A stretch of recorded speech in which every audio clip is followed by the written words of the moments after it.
तर कोल्हापुरातील लोकप्रतिनिधींवर आंदोलक संतापलेले आहेत। पदयात्रेत सहभागी न झाल्याने आंदोलक संतापलेत। खासदार धैर्यशील माने, आमदार अशोक माने आणि माजी आमदार प्रकाश आवाडेंना आंदोलकांच्या संतापाचा सामना करावा लागलाय। आत्मक्लेश पदयात्रेत सहभागी न होता थेट जिल्हाधिकारी कार्यालयात आल्याने आंदोलकांचा संताप पाहायला मिळालेला आहे। या संदर्भात ताजे अपडेट देत आहेत आपले प्रतिनिधी प्रताप नाईक। प्रताप, कोल्हापुरातील आंदोलक संतापलेले पाहायला मिळाले, कारण काय? आपण पाहतो की पहाटे 5 वाजल्यापासून महादेवी हत्तीसाठी पायपीट करत या ठिकाणी पदयात्रा काढली जाते। हजारोंच्या संख्येने सर्वधर्मीय याच्यामध्ये सहभागी आहे।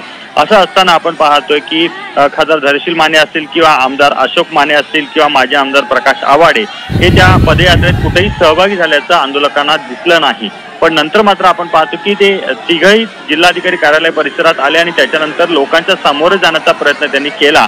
त्यावेळेला मात्र आपण पाहतोय की लोकांनी तुम्ही इथून निघून जा अशा प्रकारच्या त्या घोषणा दिल्या आणि त्याच्यानंतर त्यांना मात्र त्या ठिकाणाहून निघून जावं लागलेलं आहे। एकूणच आपण पाहतो की स्वाभिमानी शेतकरी संघटनेचे नेते राजू शेट्टी यांच्या नेतृत्वाखाली हा सर्वधर्मीय मोर्चा आहे, कुठल्या पक्षाचा संघटनेचा नाही। यापूर्वीच राजू शेट्टींनी स्पष्ट केलेलं होतं।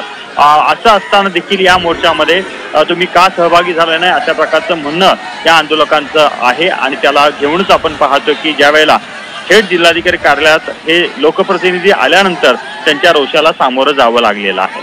निश्चित धन्यवाद प्रताप ताजे अपडेट देण्यासाठी। आम्ही वेळोवेळी तुमच्याकडून या संदर्भातले ताजे अपडेट घेत राहणार आहोत।